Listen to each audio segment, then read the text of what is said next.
Bismillahirrahmanirrahim. Assalamualaikum warahmatullahi wabarakatuh. Alhamdulillahi rabbil alamin. Wa asyhadu an la ilaha illallah wahdahu la syarika lah. Wa asyhadu anna Muhammadan abduhu wa rasuluh. Allahumma salli wa sallim ala nabiyyina Muhammad wa ala alihi wa sahbihi wa man ihtada bihadihi wastanna bisunnatihi ila yaumiddin, amma ba'd. Kaum muslimin dan muslimat rahimani wa rahimakumullah, marilah kita lanjutkan kajian ilmiah kita insyaallah taala, kajian tafsir Al-Qur'anil Karim, masih membahas surat Al-Baqarah yang menerangkan tentang keadaan orang-orang kafir. Pada pertemuan yang lalu telah dibawakan tafsir dari para ulama yang menerangkan siapa orang kafir yang dimaksud di dalam ayat yang ke-6 surat Al-Baqarah. Innal ladzina kafaru sawa'un 'alaihim a'andzartahum am lam tundzirhum la yu'minun. Sesungguhnya orang-orang kafir sama saja bagi mereka kamu beri peringatan ataupun tidak kamu beri peringatan, mereka tidak akan beriman. Telah kita bawakan tafsir para ulama. Orang-orang kafir di sini lafaznya umum tetapi maknanya khusus. Karena setelah ayat ini turun, ternyata sebagian orang-orang kafir masuk Islam. Berarti yang dimaksud di dalam ayat ini adalah orang-orang kafir pertama yang telah Allah tetapkan keadaannya, akhir kesudahannya, dia mendapatkan kebinasaan, kemudian diazab dengan azab yang pedih, yang memang telah ditentukan sampai pada akhirnya mereka semuanya menjadi ahli neraka. Baik yang disebutkan nama-namanya, ditentukan nama-namanya, seperti Fir'aun, kemudian Haman, kemudian Qarun, kemudian Ubay bin Khalaf, atau seperti Abu Lahab. Berarti ini ditentukan nama-namanya. Atau yang kedua, tidak ditentukan namanya, tetapi memiliki sifat, memiliki perangai sebagaimana tokoh-tokoh yang disebutkan tadi, masuk dalam ayat ini. Orang kafir yang tidak akan beriman meskipun diberikan peringatan. Peringatan yang mananya apa? Pemberitahuan dengan disertai pemberian rasa takut, ditakut-takuti. Ini namanya peringatan. Nabi memberikan peringatan kepada orang-orang yang ingkar agar mereka kembali kepada agama Allah. Kemudian Nabi diutus sebagai pembawa kabar gembira kepada orang-orang yang beriman, maka mereka akan mendapatkan kemenangan, kebahagiaan yang hakiki, yaitu mendapatkan surga, kemudian mendapatkan kenikmatan surga yang paling tinggi, yaitu melihat wajah Allah tabaraka wa ta'ala. Kemudian di ayat berikutnya Allah menerangkan sebab orang-orang tadi tidak mau beriman. Nah, kalau menjelaskan di dalam firman-Nya, khatamallahu ala qulubihim wa ala sam'ihim, Allah telah mengunci mati hati-hati mereka, yaitu orang-orang kafir. Allah telah mengunci mati hati orang-orang kafir. Kemudian Allah telah mengunci pendengaran mereka. wa ala absarihim hisyawah, dan pada penglihatan mereka ada tabir, ada hijab, ada penghalang. Jadi pada mata mereka, penglihatan mereka ada penghalangnya, sehingga mereka tidak menerima kebenaran. Walahum adzabun azim, dan bagi mereka azab yang pedih, adab yang besar. Azab yang besar, azab yang pedih. Ini kata Al-Hafidz Ibnu Katsir, cara waqaf berhenti yang sempurna adalah khatamallahu ala qulubihim wa ala sam'ihim. Titik di sini. Allah telah mengunci mati hati mereka dan pendengaran mereka. Titik di sini. Wa ala absarihim hisyawah. Titik di sini juga boleh. Kalimatnya telah sempurna. Dan pada penglihatan mereka ada penghalang, hisyawah, hijab yang menutupinya. Baru walahum adzabun azim, bagi mereka siksa atau azab yang besar. Ini berkaitan dengan waqaf, ya, cara berhentinya. Ini diterangkan oleh Al-Hafidz Ibnu Katsir rahimahullah taala. Kemudian pada pertemuan yang lalu kita membawakan perkataan dari Al-Imam Al-Qurtubi. Beliau mengatakan fiha asyru masail. Di dalam ayat ini ada 10 pembahasan. Kata Imam Al-Qurtubi, yang pertama berkaitan dengan firman Allah Ta'ala, khatamallahu, Allah telah mengunci, menutup. Jadi menutup di sini ada kalanya adalah pada perkara yang bisa diraba, dijangkau oleh panca indera. Maka di dalam bahasa Arab dikatakan, ya, khatamtu syai'a khatman, aku menutup atau mengunci sesuatu. Seorang menutup pintu, maka maknanya apa?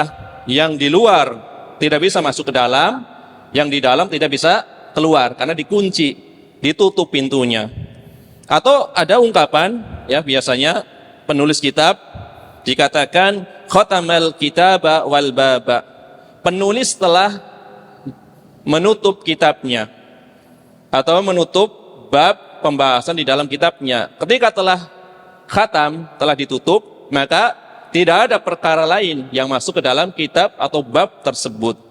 Babul haidi, bab haid dibahas secara detail, permasalahan-permasalahan yang berkaitan dengan haid, kemudian ditutup sehingga tidak ada lagi yang masuk di dalam bab atau pembahasan haid, ya. Atau, ya, yang kedua, menutup atau mengunci itu secara makna. Itu apa? Bisa, ya, diungkapkan untuk menjelaskan tentang keadaan hati. Jadi secara bahasa, menutup atau mengunci itu bisa satu, ya, sesuatu yang memang bisa dirasakan dengan, ya, misalkan indera peraba. Aku menutup kitab, aku menutup pintu. Ya, sesuatu ditutup berarti dikunci, yang luar tidak bisa masuk, yang dalam tidak bisa keluar.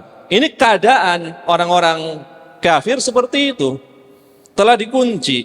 Jadi sebanyak apapun kebenaran, ya, sebanyak apapun mereka melihat tanda-tanda kebesaran Allah, ya, dari makhluk-makhluknya, misalkan penciptaan langit, bumi, dan seterusnya, mereka hatinya telah dikunci, tidak akan mereka beriman.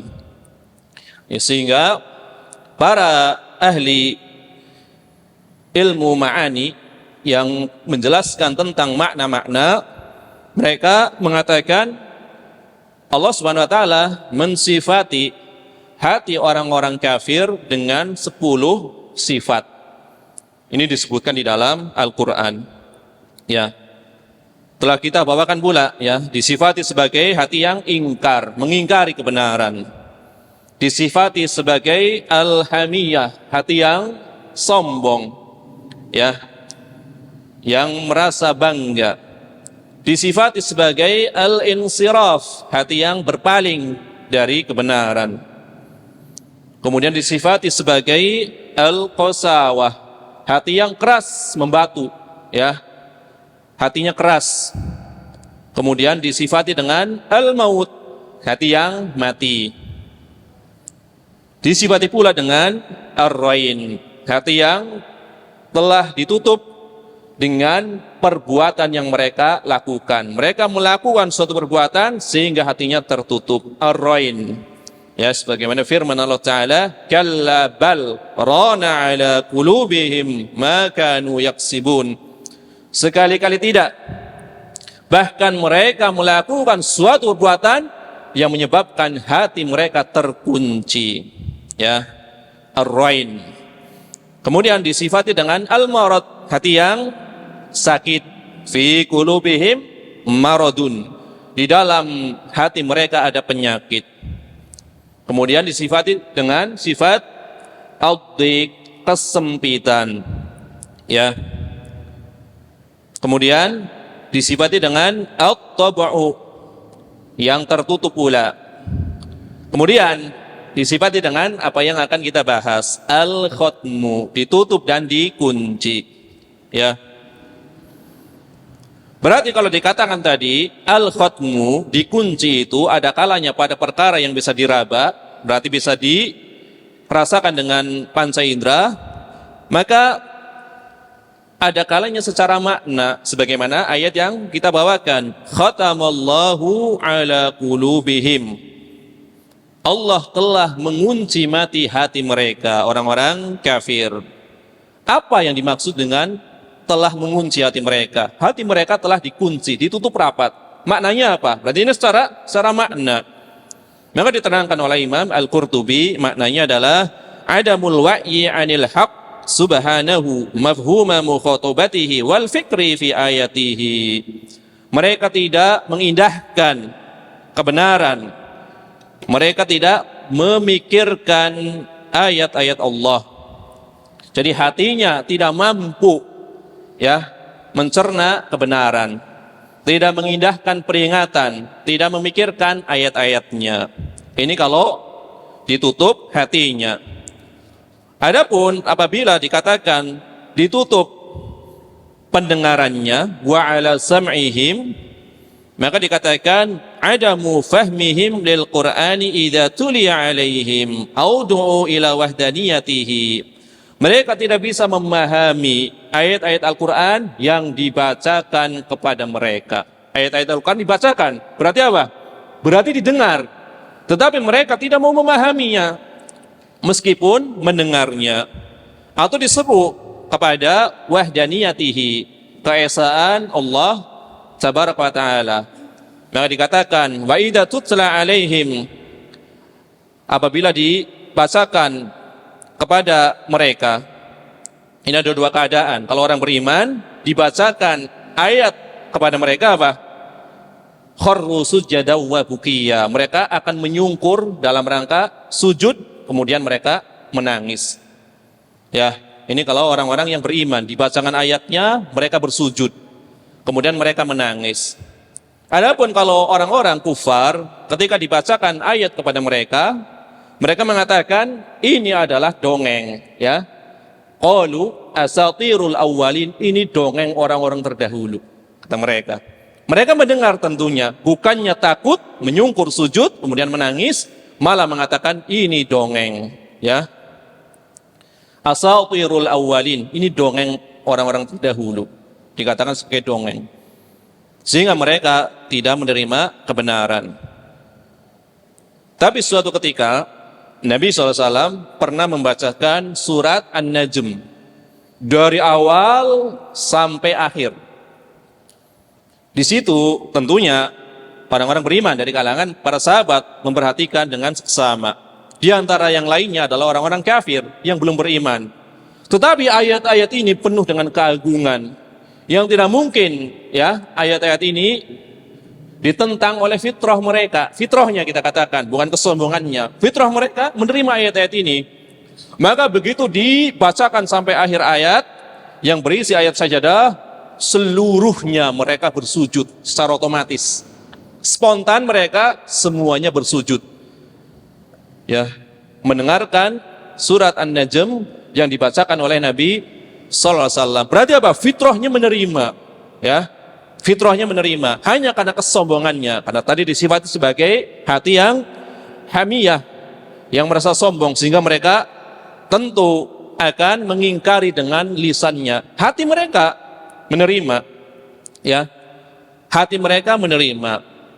Sehingga cukup keyakinan di dalam hati, sekedar keyakinan dalam hati tidak menyebabkan seorang disebut beriman. Oleh karenanya orang masuk Islam apa dulu yang disyaratkan? Bersyahadat. Bersyahadat di situ ada apa? Ada ya ucapan ikrar ya dengan lisan. Tetapi tidak cukup dengan lisan saja, hatinya pun meyakini. Itu baru dikatakan bersyahadat. Asyhadu an la ilaha illallah wa asyhadu anna Muhammadan abduhu wa rasuluh. Diucapkan pertama. Tidak cukup diucapkan, tetapi hatinya meyakini apa yang diucapkannya. Itu baru dikatakan bersyahadat. Kalau dengan ucapan saja hatinya mengingkari, ini nifak. Perbuatan orang-orang munafik, hanya dengan lisannya saja. Atau yang ketiga, lisannya tidak mengucapkan, hatinya meyakini, ini orang-orang kafir. Ya, banyak orang-orang kafir. Fir'aun meyakini siapa Rob langit, siapa Rob bumi. Fir'aun meyakini. Tetapi apa? Lisannya mengingkari karena kesombongannya, sehingga dia dikatakan sebagai orang yang kafir. Atau sebagian orang-orang yang berwala, yang memiliki loyalitas kepada Nabi SAW, cinta kepada Nabi SAW, meyakini bahwasanya Nabi SAW adalah ajarannya hak, benar. Tetapi apa? Tidak mengucapkan. Walaupun cinta, walaupun meyakini kebenaran dengan hati, tetapi tidak mengucapkan, maka tidak diterima keislamannya. Contohnya adalah paman beliau yang sangat baik, yaitu Abu Thalib. Abu Thalib mengatakan kepada orang-orang, sesungguhnya kalian wahai orang-orang musyrik mengetahui tidak ada agama yang lebih baik daripada agama keponakanku, yaitu Nabi Muhammad sallallahu alaihi wasallam. Tetapi ketika Abu Thalib menjelang wafatnya, yaitu sakit keras, ditawarkan oleh Nabi sallallahu alaihi wasallam, ya ammi, wahai pamanku, qul la ilaha illallah, ucapkanlah la ilaha illallah, suatu kalimat yang akan aku jadikan nanti sebagai alasan hujjah di hadapan Allah untuk membelamu. Tapi apa? Pada sampai akhir ya keadaan Abu Thalib, pada sampai wafatnya Abu Thalib, sampai wafatnya dia menyatakan berada di atas agamanya Abdul Muttalib, tidak mau mengucapkan la ilaha illallah. Keimanan yang ada di hatinya tidak ada gunanya. Jadi tiga perkara tadi. Yang pertama, mengucapkan dengan lisan, meyakini dengan hati. Ini adalah muslim. Mengucapkan dengan lisan, hatinya mengingkari. Ini munafik. Yang ketiga, meyakini dengan hatinya, tidak mengucapkan. Ini keumuman orang-orang kafir. Kemudian apabila dikatakan wa'ala absarihim hisyawah, pada mata atau pandangan mereka ada penutupnya, hijab, tabir yang menghalanginya dari kebenaran, maka dikatakan oleh Imam Al-Qurtubi, adamu hidayatiha lin nadhar fi makhluqatihi wa ajaibi mansu'atihi wa ajaibi masnu'atihi, ya, masnu'atihi, penciptaannya. Pada pandangan mereka ada penutupnya. Artinya apa? Mereka tidak mampu mendapatkan hidayah, petunjuk, meskipun mereka melihat kepada keagungan makhluk-makhluk yang Allah ciptakan, keajaiban ciptaan Allah, ya, langit yang begitu luasnya, bintang-bintang yang menghiasinya, kemudian ya matahari, bulan. Ini adalah tanda-tanda kebesaran Allah. Mereka orang-orang kafir melihat dengan matanya, tetapi penglihatan mereka tidak menghantarkan mereka kepada hidayah. karena telah dikunci mati, ya.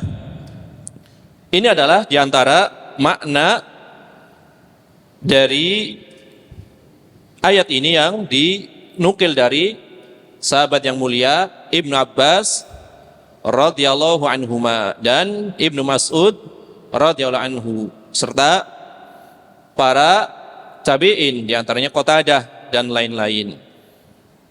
Jadi maksud ayat ini adalah ditutup secara makna, dikunci secara makna, karena hati tidak bisa diraba secara fisik, ya, berarti makna.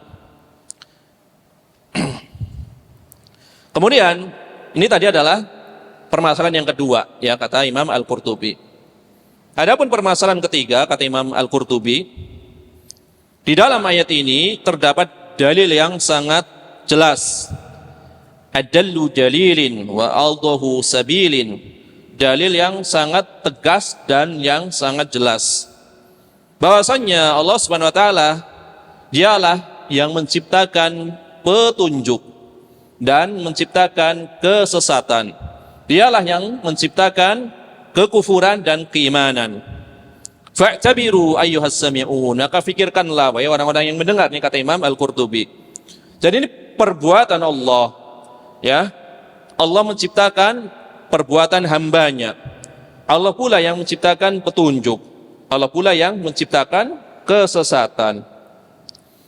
Ini sebagai bantahan bagi kaum Qadariyah. Kaum Qadariyah yang mengikuti keyakinan orang-orang Majusi. Maka dikatakan Qadariyah, Al-Qadariyah adalah majusinya umat ini. Karena orang-orang Majusi, mereka memiliki dua Tuhan. Tuhan cahaya yang menciptakan kebenaran. Kemudian kegelapan yang menciptakan kesesatan. Ini mirip dengan keyakinan Qadariyah, walaupun tidak 100%, tapi mirip. Ya, keimanan, kemudian kekufuran, kesesatan, petunjuk, itu semuanya diusahakan oleh makhluk. Ini Qadariyah. Kemudian yang masuk di dalamnya adalah Al-Mu'tazilah. Al-Mu'tazilah sama dengan Al-Qadariyah di dalam perkara ini. Ya. Mereka menciptakan petunjuk berarti atas kehendak mereka. Mereka sesat juga atas kehendak mereka. Ya. Maka ayat ini membantah keyakinan mereka. Kenapa dikatakan di dalam ayat ini Allah lah yang mengunci hati mereka? Berarti bukan kehendak mereka. Allah lah yang menjadikan hati mereka terkunci. Ya tentu disebabkan akibat perbuatan mereka. Akibat perbuatan mereka yang menyebabkan hati mereka dikunci. Tetapi siapa yang mengunci hati mereka? Allah, ya. Allah lah yang mengunci hati mereka. Ya. Wa qad taba'a 'ala qulubihim wa 'ala sam'ihim. Allah mengunci hati mereka dan pendengaran mereka. Kemudian menjadikan di dalam pandangan mereka ada hijab atau penghalang. Ya. Famata yahtadun aw man yahdihim min ba'dillahi idza adallahum wa asammahum wa a'ma absarahum. Siapa yang mampu memberikan hidayah kepada mereka? Kalau Allah telah mengunci tiga perkara tersebut, siapa yang bisa memberi hidayah kepada mereka? Telah ditetapkan tiga perkara tadi, hati, kemudian pendengaran, penglihatan telah dikunci. Maka mustahil bagi mereka akan mendapatkan petunjuk. Ya. Dan ini tidak menunjukkan bahwasanya Allah berbuat zalim, tidak. Ya. Karena Allah terbebas dari perbuatan zalim, tetapi Allah menentukan itu dengan keadilannya. Jadi ketika Allah membalas perbuatan orang-orang kafir itu dengan keadilannya, hikmah dan keadilannya. Adapun membalas orang-orang yang beriman itu dengan karunia-Nya. Sehingga balasan bagi orang yang beriman itu berlipat ganda. Kejahatan adalah balasannya adil. Satu dibalas satu, ini balasan kejahatan. Tetapi kebaikan 10 kali lipat, bahkan 700 kali lipat, atau kelipatan yang tidak terhingga. Berarti apa? Allah memberikan kebaikan dengan keutamaannya, karunia-Nya, sehingga orang yang berpuasa, orang yang berpuasa itu balasannya tidak ada yang mengetahui kecuali Allah. Kalau perbuatan baik yang lainnya itu ditentukan, ya, setiap kebaikan 10 kali lipat. Kemudian menjadi berapa? 700 kali lipat. Puasa tidak. Puasa tidak ada yang mengetahui balasannya kecuali Allah. Berarti Allah ketika membalas perbuatan baik itu dengan karunia-Nya, ya. Tetapi ketika membalas kejahatan dengan keadilan-Nya. Mereka enggan, hati mereka tidak mau beriman asalnya, maka Allah tutup sekalian sehingga mereka ya wafat dalam keadaan mereka berpaling dari peringatan Allah tabaraka wa taala. Ya. Kemudian orang-orang Mu'tazilah tadi dikatakan Allah tidak menciptakan perbuatan hamba. Sehingga apa? Ketika dikatakan mereka tentu tidak mungkin mengingkari ayat ini. Karena mengingkari ayat ini berarti apa? Berarti kekufuran. Tidak mungkin ya orang Mu'tazilah, orang Qadariyah mengingkari ayat ini. Karena mengingkari satu ayat, bahkan satu huruf yang telah disepakati sebagai ijma, ya, bukan qiraah. Mengingkari satu qiraah itu nggak kufur, bukan. Misalkan mengatakan Alhamdulillahirabbil alamin dalam satu qiraah ayat pertama, berarti Bismillah bukan ayat pertama misalkan. Ini bukan kekufuran, karena ini qiraah. Maksud mengingkari adalah satu huruf yang disepakati sebagai huruf Al-Quran, bukan dalam arti qiraah. Maka adalah kekufuran. Maka nggak mungkin mereka mengingkari ayat ini. Sehingga orang-orang Mu'tazilah pun mengakui bahwasanya ayat ini itu benar-benar Al-Quran, cuma maknanya dipalingkan, ditakwil. Jadi tidak mungkin mengingkari ayatnya, tetapi yang diingkari adalah misalkan harusnya Allah dikatakan mengunci hati mereka secara hakikat, benar-benar dikunci, maka dikatakan maksudnya adalah bukan mengunci, kata orang-orang Mu'tazilah. Maksudnya adalah sebagai sebutan aja, seakan-akan mereka dikunci, hanya seakan-akan, sebagai tasmiyah, penamaan. Berarti kalau orang tidak mau mengikuti kebenaran, hatinya terkunci, ya, bukan benar-benar Allah mengunci. Jadi ungkapan kiasan saja. Mata mereka berarti terhalang dari kebenaran, bukan berarti mereka terhalang disebabkan karena penglihatan mereka yang digunakan untuk melihat ayat-ayat Allah secara maknawi, ya, untuk meniadakan perbuatan hamba diciptakan oleh Allah. Allah lah yang menciptakan hidayah, Allah lah yang menciptakan petunjuk. Jadi dikatakan hanya penamaan saja, bukan benar-benar karena perbuatan Allah. Ini orang-orang Mu'tazilah. At-tasmiyah wal hukmu, hanya sebagai penamaan, hanya sebagai hukumnya. Berarti hukumnya kalau orang yang tidak beriman tertutup hatinya, namanya tertutup hatinya. Ini banyak yang dilakukan orang-orang Mu'tazilah. Contohnya ketika Allah berfirman, ya, laisa kamitslihi syai'un wa huwas samiul basir. Allah tidak serupa dengan apapun. Dialah yang Maha mendengar, Dialah yang Maha melihat. Berarti di situ ada apa?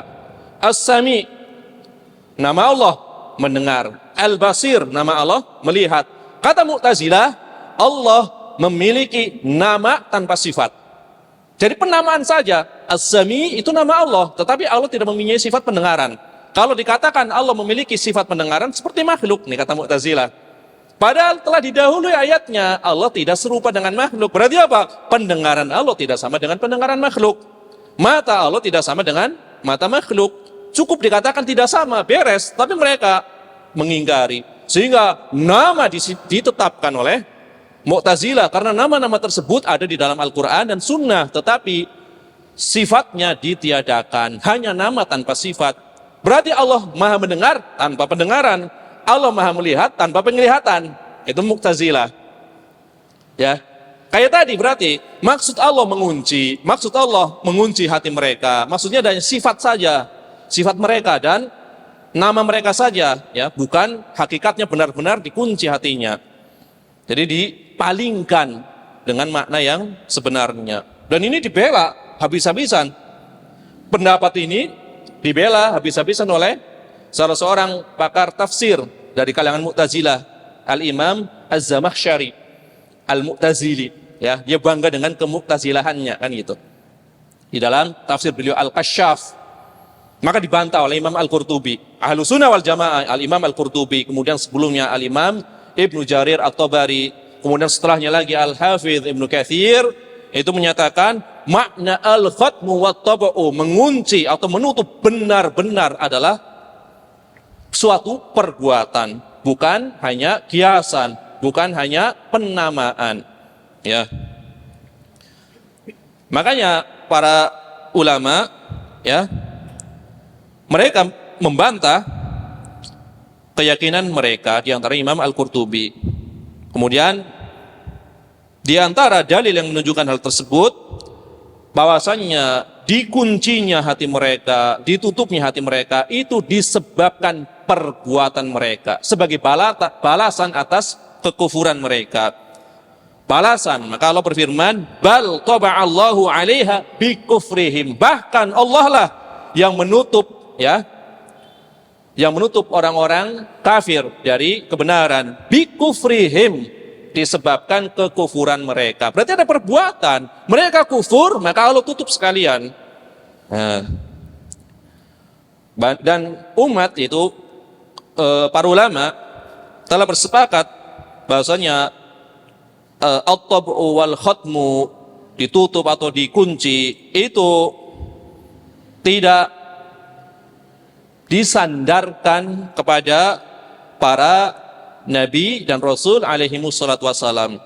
Ya, jadi para nabi dan rasul alaihi wassalatu wassalam tidak dinisbatkan kepada mereka tertutupnya hati. Tidak ada dari kalangan nabi dan rasul alaihi wassalatu wassalam disifati dengan hati yang tertutup atau terkunci.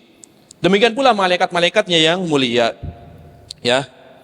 Kemudian orang-orang yang beriman juga terhalang dari penamaan tersebut, ya, tertutupnya atau terkuncinya hati. Ini adalah berkaitan dengan, ya, bahwasanya menutup, mengunci ini benar-benar disebabkan karena perbuatan. Jadi bukan hanya kiasan atau nama semata. Maka kalau melihat kepada akidah Mu'tazilah, mereka akan kebingungan sendiri karena semuanya disandarkan pada akal. Contohnya adalah berkaitan dengan azab kubur. Azab kubur. Bagaimana mungkin orang yang masuk di dalam kubur kemudian didudukan, ya, kemudian diazab seperti itu? Menggunakan akalnya, mereka mengingkari. Ya, surga dan neraka juga dibahas oleh mereka. Ya, tentunya mereka bertingkat-tingkat, kayak Qadariyah, Mu'tazilah itu bertingkat-tingkat. Ini Al-Imam Al-Qurtubi di dalam tafsir Al-Qurtubi ini sering membantah dua kelompok ini, Qadariyah sama Mu'tazilah. Padahal beliau di dalam masalah al-asma wa sifat, nama dan sifat Allah, beliau adalah bermadhab Asy'ari.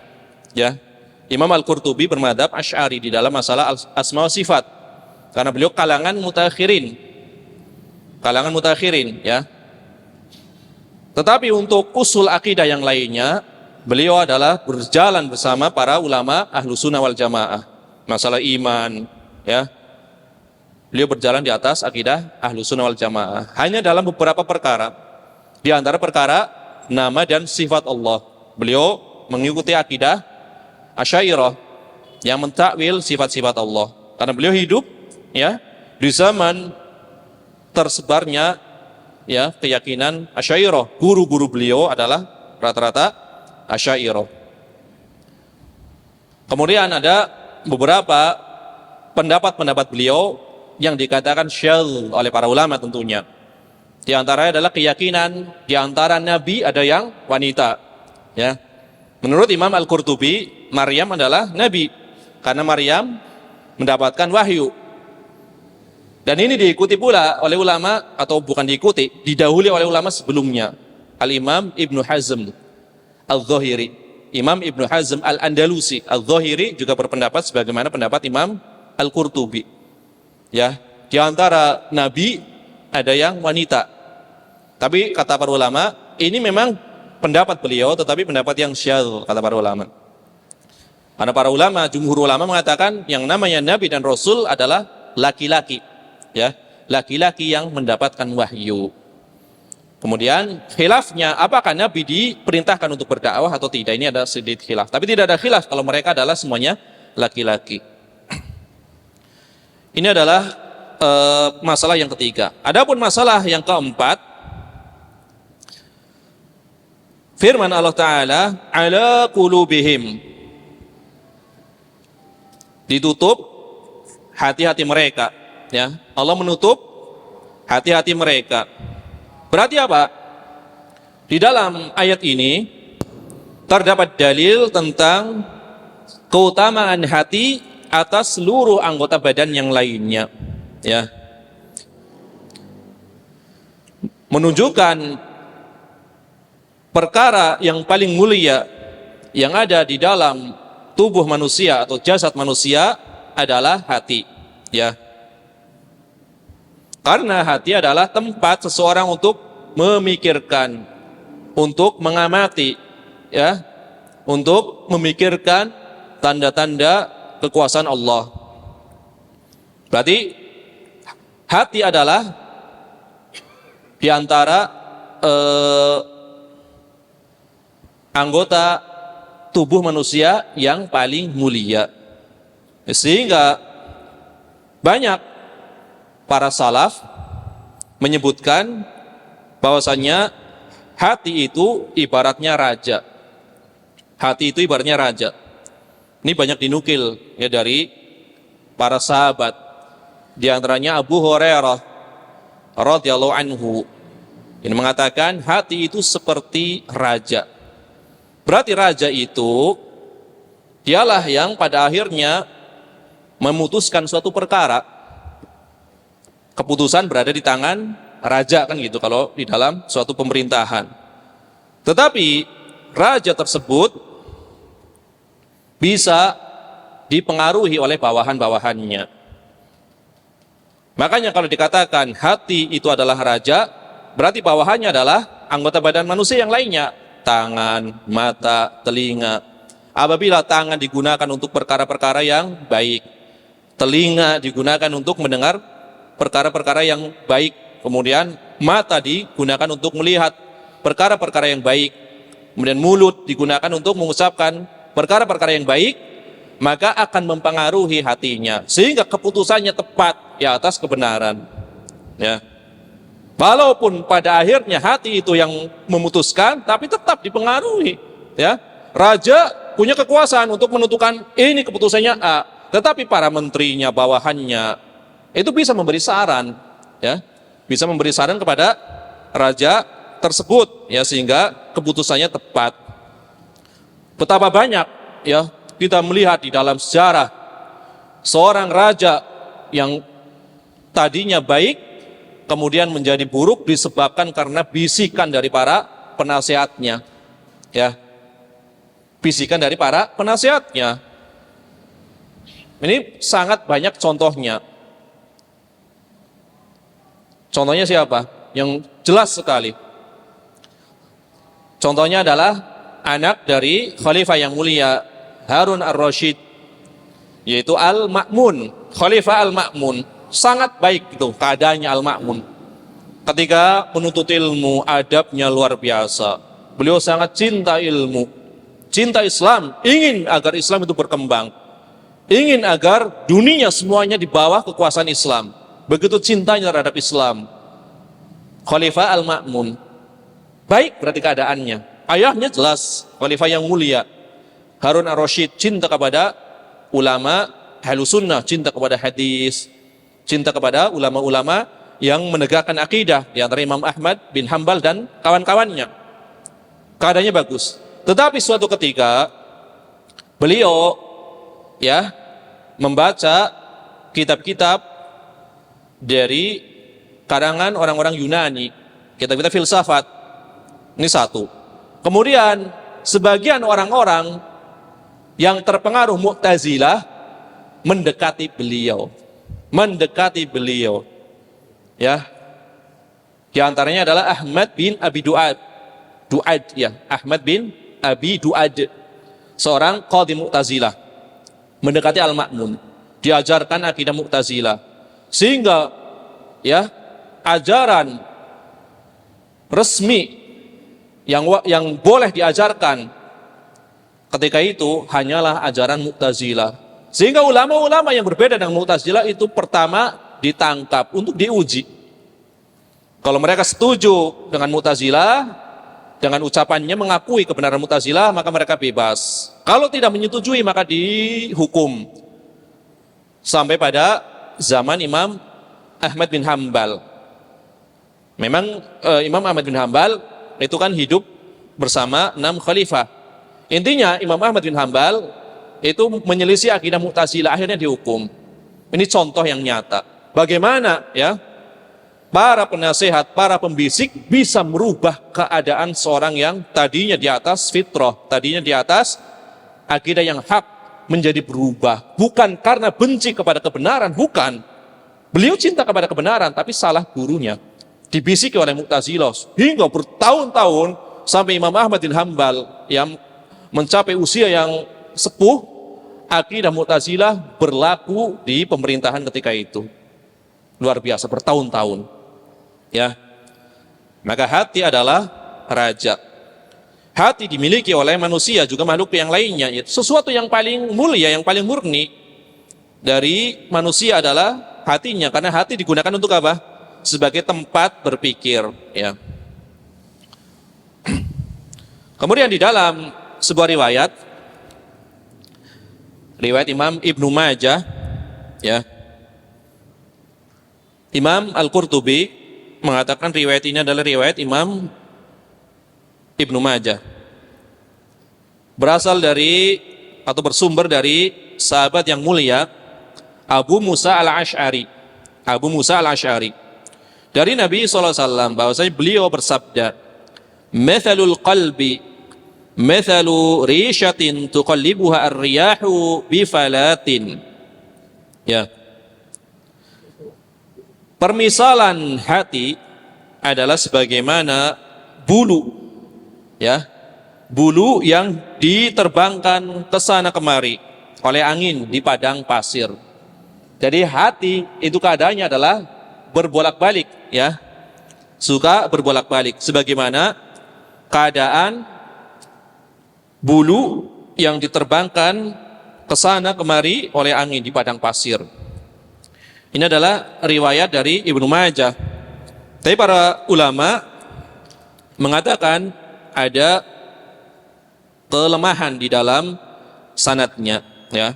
Ada kelemahan di dalam sanadnya. Adapun kelemahan sanad ini tentu ditolong karena ada riwayat yang sahih dari Nabi sallallahu alaihi wasallam sebagaimana diriwayatkan oleh Imam Muslim dan Imam Ahmad bin Hambal, yaitu ketika Nabi SAW, ya, mengajarkan doa, ya, Allahumma ya muqallibal qulub tsabbit qulubana ala dinik, ya. Imam Al-Qurtubi membawakan riwayat secara makna, Allahumma ya muthabbital qulub tsabbit qulubana ala ta'atik. Ini secara makna saja. Tapi lafaz yang lebih tepat adalah ya muqallibal qulub tsabbit qalbi ala dinik, atau tsabbit qulubana ala dinik. Berarti menunjukkan apa? Hati itu bisa berbolak-balik, menguatkan makna riwayat yang tadi yang dhaif. Hati seperti bulu yang diterbangkan ke sana kemari di padang, ya, pasir yang luas. Wa sallallahu wasallam ala nabiyyina Muhammad wa ala alihi wa sahbihi ajma'in. Bismillahirrahmanirrahim. Alhamdulillahirabbil alamin. Wassalatu wassalamu ala asyrafil anbiya'i wal mursalin nabiyyina Muhammadin wa ala alihi wa sahbihi wa man tabi'ahum bi ihsanin ila yaumiddin, amma ba'd. Jamaah rahimanillah wa iyyakum. Kita lanjutkan faidah atau pembahasan yang keempat yang dibawakan oleh Al-Imam Al-Qurtubi rahimahullah ta'ala ketika menafsirkan ayat ini. Tadi dikatakan bahwasanya Nabi SAW mengatakan, "Mathalul qalbi mathalu rishatin tuqallibuha ar-riyahu bifalatin." Perumpamaan hati adalah seperti bulu yang diterbangkan ke sana kemari oleh angin di padang pasir. Ini kata para ulama pentahqiq yang meneliti kitab Tafsir Al-Qurtubi. Beliau menyatakan di dalam riwayat ini ada kedhaifan, kelemahan. Tetapi kedhaifan riwayat ini terbantu oleh riwayat yang lain. Karena di dalam sebuah riwayat yang sahih, Nabi SAW mengatakan atau berdoa dengan mengucapkan, "Ya muqallibal qulub, tsabbit qalbi ala dinik." Wahai zat yang membolak-balikan isi hati, wahai zat yang membolak-balikan hati, tetapkanlah hatiku ini di atas agamamu. Atau dalam lafaz yang jamak, ya, tsabbit qulubana ala dinik. Itu juga sahih.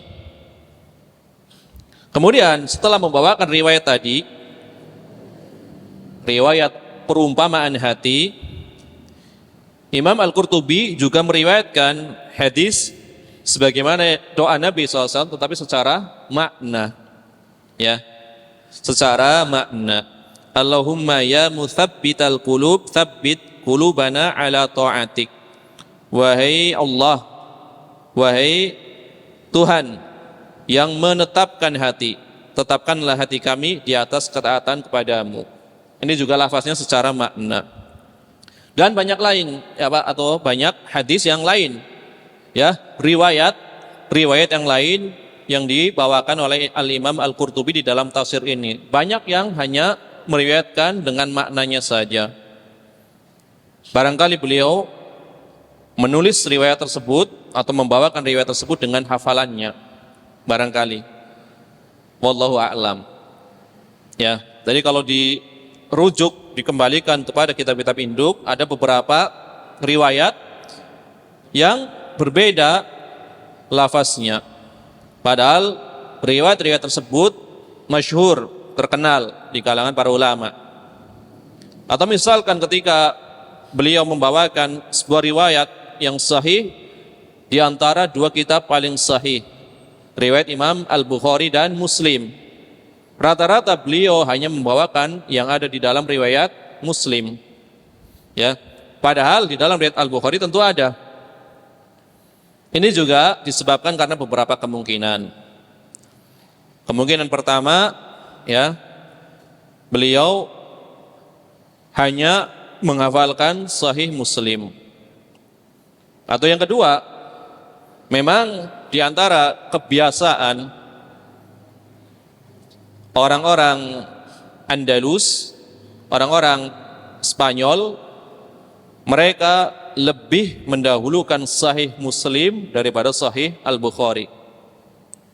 Terutama para pengikut madhab Malik, termasuk Imam Al-Qurtubi. Dalam madhab Malik, orang-orang Maghrib, orang Andalus, itu Sahih Muslim lebih utama daripada Sahih Al-Bukhari. Karena riwayat di dalam Sahih Muslim itu dibawakan secara tertib dalam satu tempat apabila membahas satu permasalahan, tidak tercecer kemana-mana. Jadi ketika membawakan Kitabul Iman, seluruh hadis yang berkaitan dengan iman diletakkan di satu tempat. Berbeda dengan Sahih Al-Bukhari, satu riwayat bisa diletakkan di 7 tempat. Kadang bagian awalnya yang dibawakan, kadang bagian tengahnya yang dibawakan, kadang seluruhnya dibawakan. Tergantung bab yang ingin dibawakan. Ini menunjukkan fikihnya Imam Al-Bukhari. Tetapi riwayat Muslim tertib, jadi kita mudah untuk melacak. Hadis yang semisal langsung diturunkan, ya, oleh Imam Muslim di dalam satu tempat. Variasi riwayat langsung diturunkan di satu tempat. Sehingga orang-orang Malikiyah lebih mendahulukan Sahih Muslim daripada Sahih Al-Bukhari. Maka terlihat dari kitab-kitab yang dicetak di dalam syarah hadis rata-rata adalah syarah Muslim. Di antaranya adalah yang ditulis oleh Al-Imam Al-Maziri, kitab Al-Mu'lim bi Fawaidi Muslim. Berarti ini syarah terhadap Sahih Muslim. Kemudian disempurnakan lagi oleh Al-Imam Al-Qadi Iyad Al-Maliki dengan nama kitab Ikmalul Mu'lim, syarah Muslim. Terus ke bawahnya, ya, disempurnakan syarahnya. Rata-rata fokus kepada kitabnya Imam Muslim. Ini adalah diantara sebab kenapa Imam Al-Qurtubi banyak yang membawakan riwayat dari Sahih Muslim. Kemudian Imam Al-Qurtubi mengatakan, fa idza kana an-nabiy sallallahu alaihi wasallam yaqulu ma'a 'azimi qadrihi wa jalali mansibihi fa nahnu aula bidzalika iktidaan bihi. Jika Rasulullah sallallahu alaihi wasallam mengucapkan doa itu, doa agar diberikan ketetapan atau keteguhan hati, padahal jelas kedudukan beliau begitu tingginya, maka sudah sangat layak, ya, selayaknya bagi kita untuk meneladani beliau, ya. Sebagaimana Allah Ta'ala berfirman, wa'lamu annallaha yahulu bainal mar'i wa qalbih. Dan ketahuilah oleh kalian bahwasanya sesungguhnya Allah membatasi antara manusia dan hatinya. Ini di dalam surat Al-Anfal ayat ke-24. Kata Al-Imam Al-Qurtubi, wa sayati, nanti akan datang penjelasannya. Ini adalah pembahasan yang keempat. Kemudian yang kelima, ini kita bahas 5 poin saja. Berarti masih tersisa 5 poin lagi. Karena kemarin sudah terlanjur mengatakan di dalam ayat ini ada 10 pembahasan. Harusnya nggak usah dikatakan, ya. Harusnya katakan ada beberapa pembahasan. Biar nyambung. Ya. Telah dikatakan ada 10 pembahasan. Ya udah, khusus ayat ini kita selesaikan semua pembahasannya, insyaallah taala. Adapun pembahasan kelima, ya, kata Imam Al-Qurtubi, al-jawarihu wa in kanat tabi'atan lil qalbi faqad yata'atharu al-qalbu wa in kana ra'isaha wa malikaha bi a'maliha lirtibati alladhi baina adh-dhahir wal batin. Al-jawarih, anggota tubuh, ya, selain hati. Anggota tubuh lain selain hati, sekalipun itu tunduk pada hati, jadi mengikuti hati, namun terkadang hati itu bisa terpengaruh, ya, sekalipun tadi dikatakan hati adalah seperti pemimpin ataupun raja. Jadi anggota tubuh, ya, bisa mempengaruhi keadaan hati karena terikat, adanya keterikatan antara lahir dan batin. Hati berarti batin, anggota tubuh yang lain berarti lahir.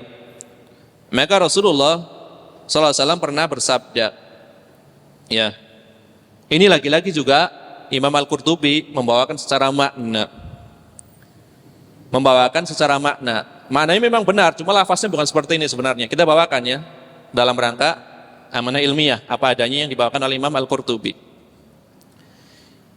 Imam Al-Qurtubi mengatakan atau membawakan riwayat bahwasanya Rasulullah sallallahu alaihi wasallam pernah bersabda, innar rajula la yasduqu fatunkat fi qalbihi nuqtatun bayda'u innar rajul la yakdzibu fayaswadda qalbuhu. Ya. Ini maknanya, sesungguhnya apabila seorang selalu berlaku jujur, maka akan muncul di dalam hatinya nuqtatun bayda, titik putih, Dan sesungguhnya seseorang bila selalu berdusta, berbohong, maka akan membuat hitam hatinya. Ini kata pentahqiq, lam najidhu bihadzal lafzi. Kami tidak mendapati dengan lafaz yang seperti ini. Ya. Lafaz yang seperti ini tidak kami dapati. Berarti tidak tertulis di kitab-kitab yang populer, kitab-kitab riwayat. Tetapi memang maknanya sahih, Ya. Karena Imam At-Tirmidzi meriwayatkan dari Abu Hurairah radhiyallahu anhu bahwasanya Nabi SAW pernah bersabda, anna ar-rajula la yusibu dhanba fayasfaddu qalbuhu fa in huwa taba suqila qalbuhu qala huwa ar-ran alladhi dzakarahu Allah fi qalihi kalla bal rana ala qulubihim ma kanu yaksibun. Ini riwayat dari Abu Hurairah. Mempunyai dua kemungkinan. Kemungkinan pertama riwayat yang marfu. Beliau mendengar dari Nabi sallallahu alaihi wasallam. Riwayat kedua atau kemungkinan kedua adalah mauquf. Ini adalah ungkapan dari Abu Hurairah. Jadi hadis mauquf. Karena beliau dalam beberapa perkara sering berijtihad, kemudian membuat kesimpulan. Di antaranya tadi, hati adalah raja. Ini kan ungkapan Abu Hurairah. Dikatakan, sesungguhnya seseorang bila melakukan suatu dosa, maka akan membuat hitam hatinya. Kemudian jika dia bertobat, maka hatinya pun menjadi mengkilap. Ya, ini lafaznya seperti ini. Tetapi dikatakan lafaz yang tepat bukan seperti itu. Ya. Lafaznya lebih panjang, tapi memang semakna, innal 'abda idza akhta'a khati'atan nukitat fi qalbihi nuktatun sauda. Seorang hamba apabila melakukan dosa atau kesalahan, maka akan muncul titik hitam di hatinya dan seterusnya. Berarti kan secara makna itu benar, walaupun lafaznya adalah tidak sesuai dengan teks yang ada di dalam kitab-kitab riwayat. Ya. Kemudian setelah membawakan riwayat ini, maka tadi dikatakan wa huwa ar-ran. Ya. Dosa itu adalah dikatakan sebagai ar-ran yang disebutkan di dalam firman Allah Ta'ala, kalla bal rana ala qulubihim ma kanu yaksibun. Sekali-kali tidak demikian. Sebenarnya apa yang selalu mereka usahakan itu menutup hati mereka. Karena tadi ada 10 sifat hati, dikatakan sebagai ar-ran atau ar-rain, hati yang tertutup, terkunci disebabkan perbuatan yang mereka usahakan sendiri. Ini disebut sebagai ar-ran atau ar-rain. Titik itu yang disebabkan karena dosa-dosa, inilah yang dimaksud sebagai ar-rain atau ar-ran di dalam firman Allah Ta'ala, kalla bal rana ala qulubihim. Ada titik hitam yang menutup mereka, disebabkan karena dosa-dosa mereka. Nah, itu kata Abu Hurairah. Kemudian setelah itu waqala Mujahid berarti murid dari Ibnu Abbas radhiyallahu anhuma, al-qalbu kal kaffi yuqbadu minhu bi kulli dhanbin isba'un thumma yutba'. Kata Mujahid, hati itu seperti apa? Seperti al-kaf, seperti apa? Telapak tangan. Jadi bila seorang melakukan satu dosa, maka satu jari dilipat. Ini kan ada 5 jari. Dia melakukan satu dosa, maka satu jari dilipat. Dan seterusnya sehingga seluruh jari terlipat, sehingga telapak tangan menjadi tertutup. Karena 1, 2, 3 terus 4, 5 sampai tertutup. Ini kata Mujahid, diibaratkan seperti telapak tangan. Hati asalnya seperti ini, terbuka. Melakukan dosa tertutup, tertutup, tertutup, tertutup, tertutup. Akhirnya benar-benar tidak bisa melihat atau memahami kebenaran. Kemudian qultu, berarti ini komentar dari Imam Al-Qurtubi. Aku berkata, kata Imam Al-Qurtubi. Nah, aku berkata ini juga penting. Ya. Sebagian kita mengatakan saya berkata, saya katakan. Ini kurang tepat, ya, karena yang berhak mengatakan seperti itu adalah ahli ilmu yang telah diakui keilmuannya. Dia adalah ahli ijtihad, mengomentari sesuatu, ya. Kita paling banter adalah menukil saja. Imam Al-Qurtubi berkata, Syekh Fulan mensahihkan riwayat ini. Karena kita bukan ahli ijtihad. Tapi sebagian kita mengatakan, saya katakan, maksudnya adalah seperti ini. Berarti kita menyamakan diri kita dengan para ahli ilmu. Kalau kita menukil boleh-boleh saja. Sebagaimana yang dikatakan oleh Imam Fulan, nggak apa-apa. Ya. Kalau kita membaca riwayat, saya katakan riwayat ini adalah riwayat yang sahih. Berarti kita seperti ahli hadis. Saya katakan maknanya adalah seperti ini. Ya. Padahal para ulama besar saja, ya, sekelas Al-Imam, ya, Ibn Rushdin, kemudian imam yang lainnya, itu jarang mengatakan saya berkata, kecuali memang yang telah diakui, ya, beliau adalah imam di dalam bidang tertentu, imam dalam hadis atau imam di dalam fikih, baru berkomentar. Beliau Imam Al-Qurtubi adalah imam di dalam tafsir, telah disepakati. Kemudian imam di dalam fikih, Maliki. Beliau mengomentari wa fi qali Mujahid hadza wa qalihi alaihi salam, alaihi salatu wassalam, dia menyebutnya alaihi salam. Yang lebih tepat adalah menggabungkan antara sholawat dan salam. Inna fil jasadi mudghatan idza salahal jasadu kulluhu wa idza fasadal jasadu kulluhu ala wa hiya al-qalbuni, masyhur hadisnya, ya, hadis tentang hati. Sesungguhnya di dalam tubuh ini ada segumpal darah yang apabila ia bagus, segumpal darah itu bagus, maka bagus seluruh tubuh, ya, maka bagus pula seluruh tubuh. Dan apabila segumpal darah itu rusak, maka rusak pula seluruh tubuh. Ketahuilah segumpal darah itu adalah hati. Berarti tadi yang dibawakan riwayat-riwayat tadi, baik dari perkataan Abu Hurairah ataupun sabda Nabi sallallahu alaihi wasallam, maknanya adalah benar. Karena memang di dalam tubuh ada satu, ya, segumpal darah yang bisa mempengaruhi, ya, seluruh anggota badan, yaitu hati. Berarti apa? Terdapat dalil bahwasanya al-khatam ditutup atau dikunci itu secara hakikat, ya, secara hakikatnya. Kemudian Imam Mujahid di sini dinukil waqad qila, Imam Al-Qurtubi menukil waqad qila, ada yang mengatakan, qila, dikatakan. Ini kalau terjemah apa adanya. Qila, dikatakan.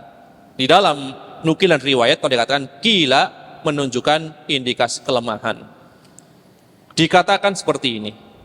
Ya, berarti nukilan yang menunjukkan adanya kelemahan. Ini adalah diantara amanah para ulama. Tafsir kan berbagai variasi. Ada kadang riwayat yang sahih, dhaif, bahkan kadang Israiliyat.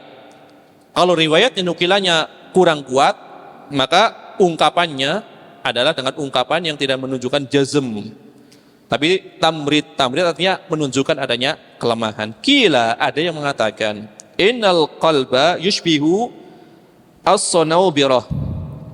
Ada pendapat yang mengatakan bahwa misalnya bentuk hati itu mirip dengan pohon cemara. Pohon cemara seperti apa? Ada yang mengatakan seperti itu, ya.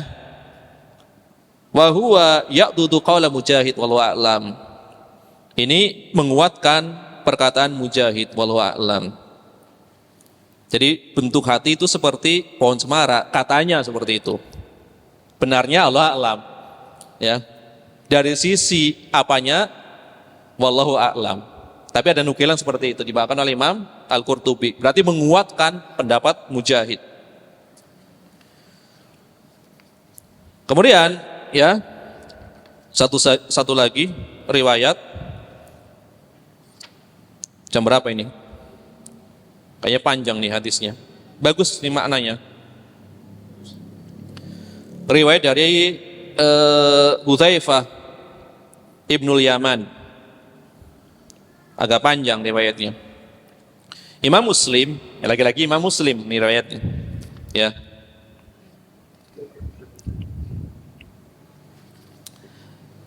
Dari Hudzaifah Ibnul Yaman. Hudzaifah Ibnul Yaman disebut sebagai sahabat yang memegang rahasia Rasulullah sallallahu alaihi wasallam. Beliau diberitahu tentang orang-orang munafik, si fulan munafik. Diberitahu oleh Nabi sallallahu alaihi wasallam. Paling mengetahui siapa orang-orang munafik yang disebut oleh Nabi sallallahu alaihi wasallam. Sehingga ketika di masa pemerintahan Umar bin Khattab, Umar bertanya kepada Hudzaifah. Padahal Umar bin Khattab telah dijamin sebagai penduduk surga, tapi khawatir termasuk orang-orang munafik. Maka bertanya kepada Hudzaifah, "Wahai Hudzaifah, apakah Nabi SAW pernah menyebutku termasuk di kalangan orang munafik? Apakah Nabi pernah menyebutku masuk dalam golongan orang-orang yang dikatakan sebagai orang munafik?" Maka Hudzaifah mengatakan, "Tidak wahai Umar, dan aku tidak akan menjawab selain engkau." Jadi kalau ada yang nanya lagi nggak akan saya jawab, khusus engkau saja. Ya, maka Umar dikomentari oleh sebagian sahabat yang lain, "Wahai Umar, bukankah semua orang secara umum sahabat mengetahui kalau Nabi telah mempersaksikan engkau sebagai penghuni surga, ngapain repot-repot nanya ke Hudzaifah?" Ini luar biasa ya, menunjukkan betapa tinggi keimanan Umar bin Khattab. Kata Umar, barangkali itu dengan syarat. Dengan syarat Umar tetap teguh di atas keimanannya. Kalau Umar tidak teguh, barangkali nggak berlaku. Dan seperti itu, takut. Ya, kalau kita dikatakan, ya, engkau adalah penghuni surga, udah bagaimana? Ya, udah dijamin. Kalau Umar makin takut, barangkali itu dengan syarat Umar tetap ada keistiqomahannya. Kalau nggak istiqomah, barangkali dicabut. Kan seperti itu, ini khawatir saja. Maka kata Hudzaifah, haddatsana Rasulullah sallallahu alaihi wasallam haditsain. Ini haddatsana, telah menceritakan kepadaku. Nanti dibawakan di dalam bab di dalam Sahih Al-Bukhari, bab seorang yang mengucapkan haddatsana. Maka riwayat kadang haddatsana, kadang sami'tu. Apa bedanya itu? Lebih kuat mana? Haddatsana apa sami'tu? Aku mendengar. Berarti mendengar zahirnya lebih kuat. Tapi ternyata apa? Mendengar bisa jadi dari orang lain. Saya mendengar Nabi bersabda, tapi lewat orang lain. Berarti haddatsana menceritakan kepadaku. Ini lebih kuat. Ini ada khilaf. Ini di sini sebutkan haddatsana Rasulullah sallallahu alaihi wasallam haditsain. Kata Hudzaifah Ibnul Yaman, Rasulullah sallallahu alaihi wasallam pernah menceritakan kepada kami, berarti yang mendengar banyak, 2 hadis. Qad ra'aitu ahadahuma. Satu dari riwayat tersebut aku telah melihatnya. Telah terjadi apa yang disabdakan oleh Nabi sallallahu alaihi wasallam. Wa ana amtadirul akhar, dan aku sedang menunggu yang lainnya. Dari 2 hadis ini, yang satu telah aku lihat, yang satu belum terjadi. Saya sedang menunggunya, ya. Saya sedang menunggunya. Haddatsana, Nabi SAW telah menceritakan kepada kami, ya, annal amanata nazalat fi jadri qulubir rijal. Bahwasannya amanah itu turun ke dalam relung hati, lubuk hati, ya. Beberapa orang, sini dikatakan ar-rijal, berarti jamak ya, rijal, beberapa orang. Thumma, kemudian nazalal Qur'anu, kemudian turun Al-Qur'an. Ini dikatakan bahwasanya amanah turun ke dalam lubuk hati orang-orang, beberapa orang, jamak. Kemudian nazalal Qur'an, turun Al-Qur'an. Wa alimu minas sunnah. Maka mereka, orang-orang tersebut, Mengetahui yaitu mengambil pelajaran dari as-sunnah. Kalau disebut as-sunnah, maka Al-Quran dan as-sunnah. Kalau disebut as-sunnah saja maksudnya adalah Al-Quran dan as-sunnah. Fa'alimu minal Quran wa'alimu minas sunnah. Kalau disebut dua-duanya maka dibedakan. Ya, ini ada beberapa riwayat yang lengkap, dua-duanya disebut. Nazalal Quran, thumma nazalal Quran, kemudian turun Al-Quran. Fa'alimu minal Quran wa'alimu minas sunnah. Maka mereka mengetahui atau mengambil pelajaran dari Al-Quran. Mereka juga mengambil pelajaran dari As-Sunnah. Kemudian Hudzaifah melanjutkan, thumma haddatsana an raf'il amanah. Kalau tadi adalah berkaitan dengan amanah yang diletakkan di hati para beberapa orang. Kemudian diceritakan lagi tentang diangkatnya amanah. Ya. Maka banyak yang menyatakan tadi yang dimaksud sesungguhnya amanah turun ke dalam lubuk hati beberapa orang, mananya adalah kewajiban-kewajiban agama. Ada juga yang mengatakan bahwasanya amanah itu adalah agama itu sendiri. Ya. Kemudian di antara ulama yang lain, Abul Aliyah mengatakan amanah itu adalah apa yang diperintahkan dan apa yang dilarang. Yang diperintahkan dikerjakan, yang dilarang ditinggalkan, itu amanah. Ya, ini penjelasan ini dibawakan oleh Al-Imam An-Nawawi rahimahullah di dalam syarah Muslim. Thumma hadatsana an raf'il amanah. Kemudian Nabi SAW telah menceritakan kepada kami bagaimana diangkatnya amanah. Berarti kalau tadi orang-orang menjalankan amanah, nanti ada yang tidak amanah karena diangkat, diceritakan. Ya. Beliau menyampaikan apa? Tentang diangkatnya atau dicabutnya amanah. Qala, maka Nabi mengatakan, bagaimana cara amanah itu diangkat atau dicabut? Yanamur rajul an-naumah. Ada seseorang yang tidur sejenak, ya. Fayuqbadu atau fatuqbadul amanatu min qalbihi. Maka dicabutlah amanah dari hatinya, tidur. Begitu bangun, amanah telah dicabut dari hatinya. Ya. Fayadhallu atharuha mithlal waqti. Kemudian ya, bekasnya itu masih tersisa sedikit, ya. Masih ada sedikit bekasnya amanah. Tidur sejenak, diangkat amanah, tapi masih disisakan sedikit. Ini tidur yang pertama. Tsumma yanamu naumah, kemudian tidur lagi, ya. Kemudian tidur lagi. Fatuqbadul amanatu min qalbihi, maka dicabut lagi, ya, amanah dari hatinya.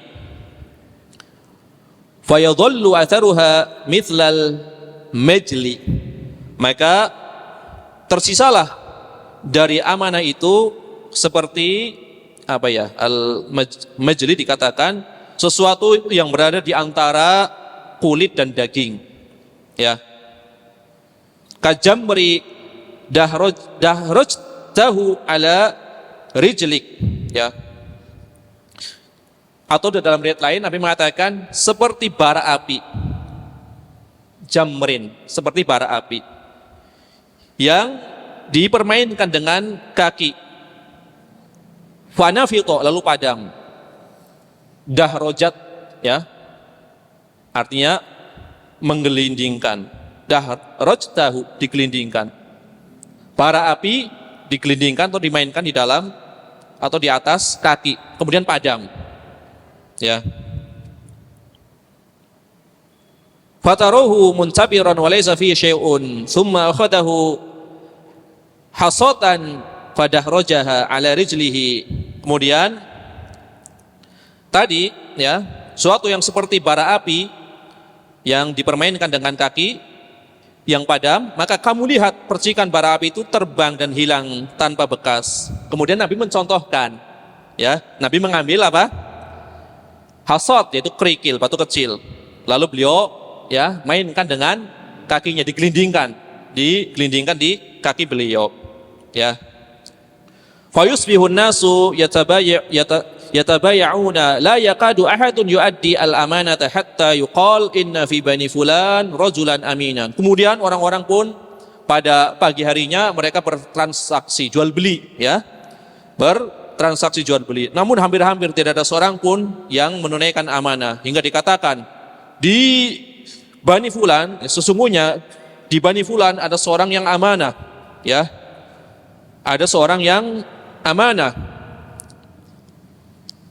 Hatta yuqala lirajul, maka dikatakan laki-laki tadi yang amanah ini, dikatakan dia adalah laki-laki yang amanah, padahal enggak amanah, cuma dianggap sebagai orang yang amanah. Ma ajladahu ma adrafahu ma aqalahu wa ma fi qalbi mithqalu habbatin min khardalin min imanin. Orang-orang mengatakan alangkah bagusnya dia, alangkah teguhnya dia, alangkah berakalnya dia, padahal tidak ada di dalam hatinya iman walaupun sebesar biji sawi, ya. Jadi seperti itu. Berarti benar-benar hilang amanah. Ketika seorang tidur diangkat amanah, ya. Tersisa sedikit tidur lagi. Kemudian tidak tersisa kecuali seperti bara api yang digelindingkan di kaki, dimainkan di kaki. Kemudian Nabi SAW mencontohkan mengambil batu atau kerikil kemudian dimainkan di kaki, ya. Dicontohkan tidak tersisa kecuali, ya, hanya ya seperti sesuatu yang terbang seperti itu, ya. Kemudian setelah itu ternyata orang-orang bertransaksi. Dikatakan di Bani Fulan ada seorang yang amanah. Dikatakan alangkah teguhnya dia, alangkah berakalnya dia, ya, alangkah bagusnya dia. Padahal orang tersebut yang dikatakan orang yang paling amanah, kata Nabi SAW, tidak ada iman sebesar biji sawi pun. Maka Nabi SAW melanjutkan berkaitan dengan amanah. Walaqad ata alayya zamanun wa ma ubali ayyakum bayatu la in kana musliman la yaruddannahu alayya dainuhu wala in kana nasraniyan aw yahudiyan la yaruddannahu alayya sa'ihi wa amal yaum fama kuntu ubayyi'u minkum illa fulanan wa fulanan. Maka Nabi pun mengomentari, sungguh telah datang kepadaku suatu masa yang aku tidak peduli, wa ma ubali, aku tidak peduli dengan siapa aku bertransaksi. Jika dia seorang muslim, ya, kalau dia utang pasti dia akan mengembalikan hutangnya kepadaku. Tetapi jika dia seorang Nasrani atau Yahudi, maka pasti hutangnya akan dikembalikan kepadaku oleh suruhannya, oleh pembantunya. Sedangkan sekarang, kata Nabi SAW, setelah amanah diangkat, aku tidak akan bertransaksi kecuali dengan fulan dan fulan, ya. Maka disinilah, ya, menunjukkan bagaimana amanah itu diangkat. Sampai Nabi SAW pun hanya mau bertransaksi dengan orang tertentu saja. Padahal ketika itu, ketika amanah belum diangkat, Nabi bertransaksi dengan siapa saja nggak masalah. Dengan muslim, karena agamanya baik, otomatis akan mengembalikan hutangnya kalau misalkan berhutang. Yahudi, kemudian Nasrani pun akan mengembalikan hutangnya, ya. Dia akan menyuruh pembantunya untuk mengembalikan hutangnya. Adapun kalau sekarang, saya nggak akan bertransaksi kecuali dengan fulan dan fulan. Tidak disebut siapa namanya, ya. Ini adalah diantara, ya, hadis yang menunjukkan bahwasanya semua itu terjadi pada hati, ya, dan dapat mempengaruhinya. Perbuatan-perbuatan anggota badan itu mempengaruhi hati. Maka sabda Nabi SAW dikatakan tadi seperti bara api yang kamu permainkan, yang kamu gelindingkan, ya, menunjukkan bahwasanya semua terjadi pada hati dan dapat mempengaruhinya. Sebagaimana al-khatam dan at-tab'u, dikunci dan ditutup, ya. Ini adalah berkaitan dengan, ya, bagaimana hati itu memiliki peran yang sangat besar, ya. Memiliki peran yang sangat besar. Ada satu riwayat lagi, tapi karena sudah lebih dari sejam, insyaallah ta'ala akan kita lanjutkan pada pertemuan yang akan datang. Kita akan menyelesaikan 10 pembahasan, ya. Nanggung tinggal 5. Ya, demikianlah yang bisa disampaikan pada pertemuan malam ini.